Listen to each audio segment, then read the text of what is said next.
Hey guys, it's Core Ross, and it's time for a Siege video that is not news. Today we're going to be looking at Year 6 and having a little bit of a prediction, but also just what I would love to see happen in Year 6 of Rainbow Six Siege. And we'll start with the official Year 6 roadmap, which was shown off during the Year 5 roadmap, because they were really thinking big back then and pushing the boundaries of what they thought they could do with the game. And I've definitely seen that actually happen in Year 5 with all the new sites, the reworks, and just basic game mechanics getting totally redone. And I would never have decided to do stuff like that. I would have never changed like the sites that significantly, but I love it. I love the fact they did do it. And that's also the reason I would never put myself in charge of balancing Rainbow Six Siege. I would totally wreck it. But anyway, back on topic, and I want to keep this video relatively short, hopefully. So we know that we're getting a total of 4 operators, so it'll be the least amount of operators we've ever got for Siege in a year. I don't know if that means we might get more complicated operators, like Aruni was a big surprise for me. I didn't expect her to be so complex. There was not really a need for her to be that complicated, but they went with it, and I like the complexity. I actually made a 2-parter for one operator when it came to the Mythbusters, and I didn't think that would happen. And I even had to cut a bunch of myths just to make the episodes more digestible. But anyway, back to the operators. So let's talk countries to begin with. There's only 2 countries that I actually would like to see actually come into the game. The rest I'm totally fine with being anywhere in the world. So the 2 that I want to see is another Nordic country, and it could be like Sweden or Finland or any other one. I would love to see another Nordic country enter the arena. Now, for the other one, I want it to be a Wales operator, and I think a female Welsh operator would be really good, and I think that would be sweet to see in one of the seasons. Now, when it comes to abilities, not too sure. I think we could probably see another Jaeger perhaps or something like that. Kind of just go with Wamai, and just bulk that kind of operator out. But the actual operator I'm thinking might show up is an attacker. And I am wondering if we're going to get an attacker who can hack enemy drones. Basically Muzzy, but on attack, and probably uses a completely different way of doing it. The reason for this is that Jaeger's device was updated. So originally, Jaeger's device had just the red light on the top. The last season for Neon Dawn, that was upgraded with the team colors. Now, of course, the team colors are used on like cameras and drones and stuff to identify them when they are hacked. So I'm thinking, could they actually bring in a hacker who could hack into gadgets and stuff like that and be able to take over gadgets, specifically things like Jaeger's active defense system? I don't think you'll be able to do it for Wamai's magnet, but imagine being able to take over an ADS. And the devs have, of course, been nerfing Jaeger, so this would be a perfect intro. I don't know how, I don't know if this guy would need like line of sight to hack in, or maybe he had a drone he could drive around like Twitch and actually takes over stuff that way. But there's also another thing that kind of leads towards this. You would have noticed that, of course, Echo's drone Yokai no longer goes invisible. So, of course, it goes up to the roof now and it stays completely visible. The thing is, they did something again that they didn't have to do.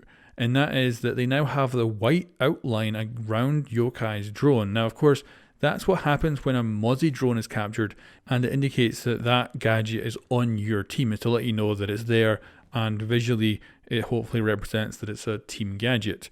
Now, they didn't have to do that for Yokai's drone. That was not needed. Now, it could be for both Jaeger and Echo here that this is just a consistency update. They're bringing in these new balancing changes. They may as well come in and add like team colors to them and get it all up to being right. The thing is, it just seems suspicious that both those gadgets, which I could totally see being targets for an attacker who's a hacker, I think it would be amazing. And of course, when we first heard about Dokubi, she was kind of thought to be a hacker. Ended up just being getting to the cams. It wasn't quite as interesting as we were hoping. So, like I say about Aruni being a far more interesting operator, far more complicated operator, I could imagine a hacker attacker being really freaking cool. Now, I don't think we'll get that for season 1. If we get an attacker in season 1, that is. So I think if we do get a hacker attacker, it'll be season 3. And then the very last thing for operators is, are we going to get another crossover? Because of course we got Sam Fisher from Splinter Cell added into Siege, which was very cool, and I really enjoy him being in the game. So could we see a crossover? Now, if they do it in the same season, that would be season 3, which if it ended up being a hacker attacker, could it be DeadSec from Watch Dogs? Could that be their crossover? And Aiden Pierce or something like that joins in and is able to hack enemy gadgets. That'd be cool. So again, pretty sweet. And I'm basing this on absolutely nothing pretty much, just those gadgets. But if we get our crossover, that would be cool. I would love that. So yeah, that'd be sweet. Let's move on from that to other things. Now, of course, they're going to be doing core gameplay changes every season. We've seen that they've been working on the replay system, and like the replay system, some of the stuff is basically years ahead. Like in the year 5 roadmap, they were like, yeah, we're going to bring the replay system in, and it probably won't come out this year. They're going to have it on the test server a bunch, and then eventually it'll reach us. But we still don't have it, and we're probably going to get it sometime in year 6. So there's going to be an announcement, I would expect, about a lot of gameplay stuff, and a lot of it will actually go into year 7, I expect. But the stuff that I'd love to see in year 6, and I think at this point are required, like year 6, we need some of this very specific stuff. And at the top of my list is a shooting range or obstacle course, something in that kind of range where you are warming up. And I also want it to be cooperative. I want to jump in with friends, go into a shooting range and really just to sit there, have a lot of targets to shoot at, have a lot of variety. And they have shown us that they have the creative power to do this. They have actually done up concept arts. We've seen this for year 5 for them kind of getting ready for the 6th Invitational and doing the whole program thing with the stadium map and everything and the backstory. And one of the main artists behind it showed off a bunch of concept. Now, I did a video on it saying that this stuff is probably, basically future things that they would love to do, but it might be more dreams than reality. And it showed like shooting ranges and stuff. It showed an obstacle course that you would go through, which had all kinds of different things to do. It looked to be cooperative too, because there was multiple operators in the concept art. And I would assume you would go through it and get a time and, how many targets you hit and stuff like that. So you could just keep working on trying to improve that, and you could use it for warming up, and you could go to the shooting range. So I'm hoping stuff like that will enter the game. They also did hint a couple of times in interviews that going to the next gen might actually be a bit of an opener for future Siege expansion to be a bit bigger. So currently we have, of course, Rainbow Six Siege, the old version on the old consoles, and we have the version that we play on PC and we play on the next gen. But they're all basically the same game. They're all, compatible with each other. So if they want to expand on it, they have talked about data limits in the past. I do wonder if they're going to use the next gen to push off some new features that might not make it to the old gen, but will be able to expand the game in ways like shooting ranges. If we're going to see that, I'm hoping for season 1. If we don't see it in season 1, might not happen at all in year 6. But I can, dream. When it comes to other game mechanics, there's not much I can really think of. Like, I would love to see maybe a whole filler gadget where, and this is the thing, it doesn't have to be a secondary gadget. It could actually be an entire defender operator that specializes in sealing up reinforced, damage, or doing something more interesting with reinforced walls. So something along that kind of line would be really cool. And maybe that would be one of the kind of core gameplay changes. The other thing is I don't really know what else I want changed overall. There's nothing that's really on my mind right now that I'm like, I need to get that changed in game. So yeah, I think that's pretty much it for all gameplay kind of changes and game mechanic changes. I really just want that shooting range and obstacle course. So let's move on to maps. There's going to be 4 maps. Now, this is the great thing. They didn't mark them as reworks or anything like that, so we can totally guess. What I would love is 2 reworks and 2 new maps. So the reworks I would like to see is Border and Bank. I think both those maps could be substantially improved, and they're maps I do enjoy. Like, the thing is, I really enjoy Bank, but I hate the outside of Bank. I'd love to see a whole rework of the outside and a few tweaks inside. So I'd love to see Bank and Border get reworked. But the thing is, again, with reworks, I love those maps, and I would be so sad if the rework kind of, messes them up and I don't enjoy them as much as I used to. But then for the other 2, I'd love to see brand new maps. I'd love to see an oil rig. This is one I've really wanted to see in the game for a while, especially since the Shifting Tide season. And that's when it put it in my head that I really wanted to see an oil rig. The other kind of location I'm not too fussed about, could be just about anywhere. And maybe do something a bit more creative in some way, some odd location. I have no idea what that odd location would be. And maybe bring in like the bulletproof grass we see in Stadium. They could bring Stadium in as a new map, maybe a little bit reworked or something, but then that would also be kind of a reworked map and not a new one. So I don't know, but I'd love to see a second new map as well. And then events and arcade playlists, I want to see some actually return, some old events. Now they don't have to come back as perfect copies of what we had before, but I want to see like Doctor's Curse return. I want to run around whacking people with sledgehammers and being able to go invisible as a defender, because that was such a good Halloween event and it played into Halloween perfectly. It was, there was so many jump scares. There was so much hilarity around it that I'd love to see that back. Now, like I say, it doesn't have to be perfect, so maybe it's not a theme park. Maybe it's a different version of a different map, and I'd be totally fine with that. But I'd love to see that game mechanic return. And like I say, I loved it. So if it came back, that would be great. And then for arcade playlists, I want to see a gun game. Like a simple gun game where I start with a pistol and work my way up. I would love to see that in Siege. I think it'd be a lot of fun.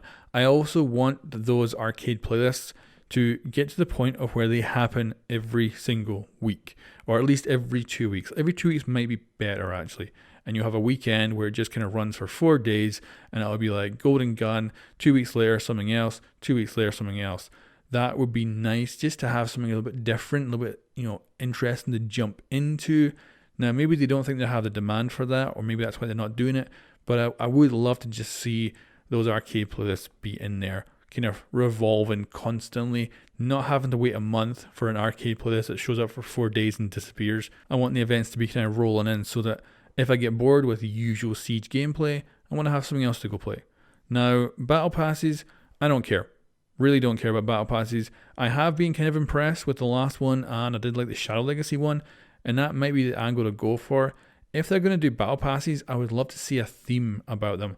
Like the Neon Dawn one, it's quite nice. It's got this, the Road to SI ones in it, but the problem is a bit of a mismatch of like cosmetics. It feels like there's not quite of a theme going through it, because you've got the SI uniforms, but then you've got the 3D gun skins that don't really tie into the SI stuff. It all seems a bit disjointed. Whereas the season pass for Shadow Legacy, I freaking loved that. That was full on Splinter Cell, and there was a few other things jammed into it, like the blacksmith stuff. But still, it was very nice theme wise. So I would love to see maybe battle passes that are based on games. And it could be simple crossovers. And I'm not saying like operator crossovers, but maybe a season that is Assassin's Creed themed. Like we have had Assassin's Creed themed bundles and stuff in the past that are very cool. There's one for Capcom I thought was amazingly nice. So bringing in a themed battle pass for like Assassin's Creed or Watch Dogs could be quite cool. We've also seen them work with Netflix, and I thought that was, a terrible integration with Netflix. But imagine a battle pass that is based on a Netflix show. I could see that being kind of cool. You could certainly have one for like a Halloween battle pass that's like, say, Stranger Things, where you can still have kind of grounded outfits, which would be like the character, outfits in the actual TV show.